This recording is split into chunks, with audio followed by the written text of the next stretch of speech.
Olá pessoas, professor Francisco com vocês no dia de hoje, te trazendo a sua última aula sobre termometria e calorimetria, tá bom? Hoje nós vamos encerrar aqueles processos, pelo menos de propagação do calor, né? E obviamente os seus eventuais consequências que nós temos de cada um desses processos. E eu deixei o melhor para o final, porque eu vou deixar aqui para vocês o que seria talvez, né, o processo que é responsável, inclusive, pela vida na Terra.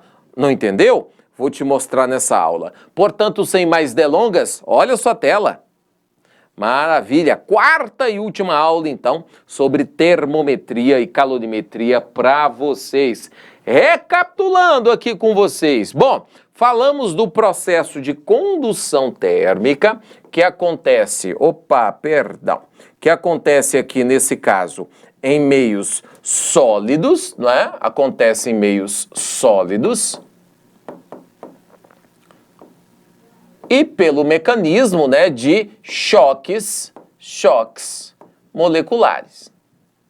Choques moleculares, não é mesmo? Tá aqui, então esse é o primeiro. O segundo que eu mostrei na aula passada para você foi a convecção térmica, porque nesse caso acontece em meios fluidos, que são líquidos e gases, né? E isso daqui acontece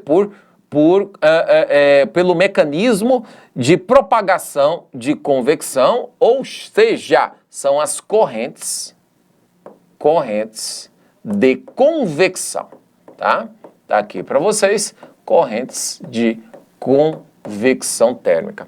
Ok, bom, você poderia dizer, ué, professor, você já falou de sólido, coisa que acontece em sólido, coisa que acontece em líquido e em gás. O que sobrou? Pois é, em termos de meios, não sobrou muita coisa não. Entretanto, você vai perceber que esse daqui é tão importante quanto os outros, que é exatamente a irradiação térmica, tá? Alguns livros chamam também de radiação. Vai dar no mesmo, tá? Irradiação ou radiação. Mas afinal de contas, o que seria essa irradiação térmica? Olha aqui para vocês, olha só, lê comigo. A transmissão de energia por meio de ondas eletromagnéticas, né? Como por exemplo, o que é uma onda eletromagnética, professor? A luz. A luz que está iluminando a sua sala e, eventualmente, é uma onda eletromagnética, tá? Então, a transmissão que acontece usando essas ondas eletromagnéticas é exatamente a irradiação ou radiação térmica, né? Quando essas ondas são os raios, principalmente os raios infravermelhos, a gente fala realmente de irradiação térmica, porque aquece. Os raios infravermelhos, eles vão acabar aquecendo muitíssimo. Por exemplo, olha aqui, né? Quem estiver no período de São João aí, você tem uma fogueirinha e você quer aquecer sua mão. Como é que essa energia da fogueira se transmite diretamente da fogueira para a sua mão? E isso é transmitido por irradiação térmica, tá? Porque a maior parte da radiação que está sendo eliminada aí pela fogueira é radiação no campo do infravermelho, tá? Dentro dessa frequência do infravermelho. Olha o detalhe para vocês. Imagina, por exemplo, o Sol. O astro-rei, o Sol, ele é o principal responsável por atribuir energia para o nosso planeta. Se nós temos esse calorzinho que a gente tem no dia a dia, não é? Nós o temos, né, tanto o calor quanto a luz, nós o temos devido ao Sol. Mas olha só, o Sol, para transmitir essa energia, de onde ele está, para aqui, para a Terra, né, precisa, né, esses raios solares atravessarem toda uma extensão de vácuo do espaço. O que é vácuo do espaço? É um ambiente que não é sólido, não é líquido e nem gás. Bom, se não é sólido, nem líquido, nem gás, quer dizer que essa energia que vem do Sol não pode ser transmitida nem por condução, nem por convecção. Então, como é que o raio solar chega aqui? Ele chega exatamente por irradiação térmica. Então, veja o que eu vou te dizer e muito cuidado que isso daqui é algo que confunde muitas pessoas. A irradiação térmica é tal que consegue se propagar, consegue acontecer até em ambientes onde tem vácuo. Veja o que eu disse, até em ambientes onde existe vácuo. Eu não disse somente em ambientes de vácuo, não. A irradiação térmica acontece inclusive onde tem sólido, onde tem líquido, onde tem gás, não importa. A irradiação térmica entra em todas essas circunstâncias, tá? É por isso que quando eu estou, por exemplo, próximo a um forno e naquele forninho está assando um bolo, e se eu estiver próximo eu estou recebendo aquele calor do forno, a principal forma pela qual você recebe o calor que está no forno para seu corpo, para sua pele, é através de radiação térmica, né? Principalmente na faixa, na frequência do infravermelho. Então, por isso que eu falei no começo aqui dessa aula, que a vida, ela dificilmente existiria não fosse o mecanismo de radiação térmica, porque o Sol, meus amigos e minhas amigas, é o responsável por enviar energia para a Terra. E por conta dessa energia é que o nosso planeta consegue também ter vida. Tem outros fatores, como a atmosfera, a água e tudo mais, mas com certeza a energia vindo do Sol é um fator decisivo para a gente dizer por que nós possuímos energia, possuímos vida aqui no nosso planeta. Continua aqui comigo. Bom, nesse caso aqui, talvez uma das maiores aplicações que a gente tem da irradiação térmica, né, é a tal da estufa. Como é que uma estufa, ela funciona? A estufa funciona assim. A estufa, basicamente, é como se fosse um cômodo em que eu não teria, a princípio, paredes com muros, né, de alvenaria, eu teria ela toda coberta com vidros ou algo similar, de forma a permitir, né, que os raios solares pudessem penetrar livremente dentro dessa parede, né, dentro desse vidro, nesse caso, perdão, não parede, mas dentro do vidro, né? O que acontece? Com força total, o raio solar acaba incidindo. Parte da energia que vem do Sol vai ser absorvida pelas plantas, pelo piso, né, pelo próprio vidro e tudo mais. E aí o que acontece? Os raios infravermelhos, que são raios de ondas mais curtas nesse caso, eles ficam presos aqui, eles são refletidos por esse vidro.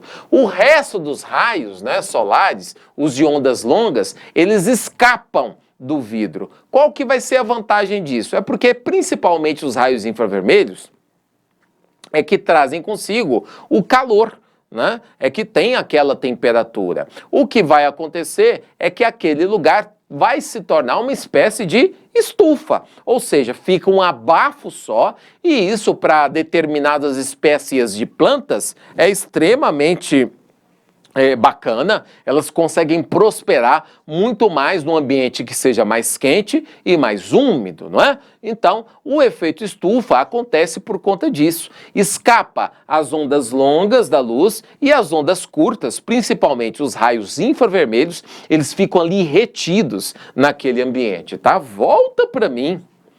É o que a gente quer evitar para a Terra. O nosso planeta tem um efeito estufa natural, que é por conta, não é, das camadas de gases que nós temos, né, dentro do nosso planeta, acaba fazendo com que se escape muito pouco dos raios infravermelhos. Alguns deles escapam, mas escapa pouquinho desses raios infravermelhos, né? Nesse caso é importante, porque isso faz com que, por exemplo, à noite, quando não tem iluminação do Sol, nós tenhamos aí a temperatura do planeta garantida. A temperatura é mais ou menos constante, varia pouco, né? Se não tivesse esse efeito estufa natural, o que aconteceria com o nosso planeta é que durante o dia seria muito, muito quente e durante a noite seria muito, muito, muito frio em qualquer região do nosso planeta. O efeito estufa nosso, natural, ele segura essa temperatura durante dias frios, durante a noite, tá? Não deixa escapar toda a energia que vem do Sol.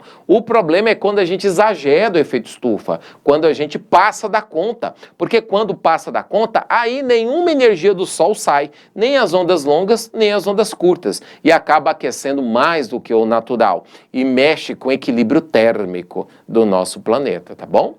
Bom, espero que você tenha compreendido, que você tenha entendido isso que nós dissemos. Eu quero fazer, para a gente poder finalizar, uma questão teste aqui com vocês. Dá uma olhada nessa questão. Bom, eu vou passar por enquanto a história da garrafa térmica, não tem problema, tá? Em outro momento a gente conversa sobre a garrafa térmica, como é que uma garrafa térmica funciona. Eu vou mostrar para você essa questão que caiu inclusive no Enem. Olha que curioso, porque ela tem a ver com radiação térmica. Vamos lá. Em um experimento, foram utilizadas 2 garrafas PET, aquelas garrafas de plástico, sabe? Uma pintada de branco e a outra de preto, acopladas cada uma a um termômetro. No ponto médio da distância entre as garrafas, foi mantida acesa, durante alguns minutos, uma lâmpada incandescente. É aquela lâmpada antiga, gente, que esquenta demais, tá? Em seguida, a lâmpada foi desligada. Durante o experimento, foram monitoradas as temperaturas da garrafa. Letra A, primeira parte de monitoramento, enquanto a lâmpada estava acesa. Letra B, segunda parte de monitoramento, após a lâmpada ser desligada e atingirem o equilíbrio térmico com o ambiente. A taxa de variação da temperatura da garrafa preta, em comparação à da branca, durante todo o experimento foi de quanto? Deixa eu te explicar uma coisa. Isso é uma outra propriedade da radiação térmica, tá? Você já ouviu aquela história de que quando o dia está muito quente, não é bom você passear por aí com roupas de cores escuras?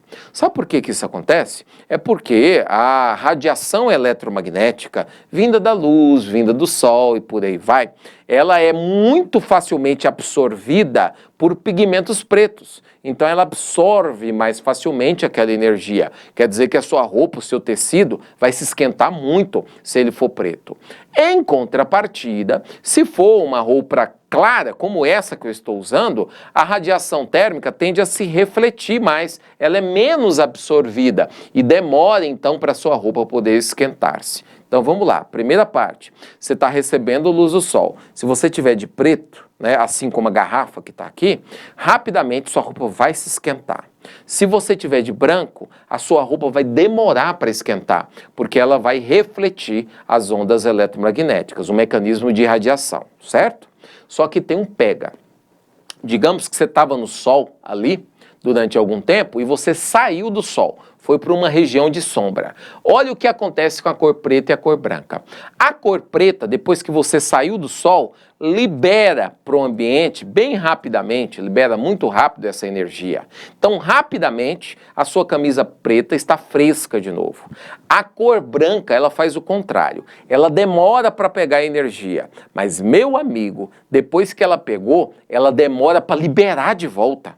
Tá? Então, se você estiver na sombra e sua roupa já estiver quente e ela for da cor branca, mas vai demorar para aquela roupa ali, ela se esfriar novamente, tá? Então, a natureza tem dessas. Tendo em vista o que eu falei, a gente consegue resolver essa questão. Olha aqui comigo.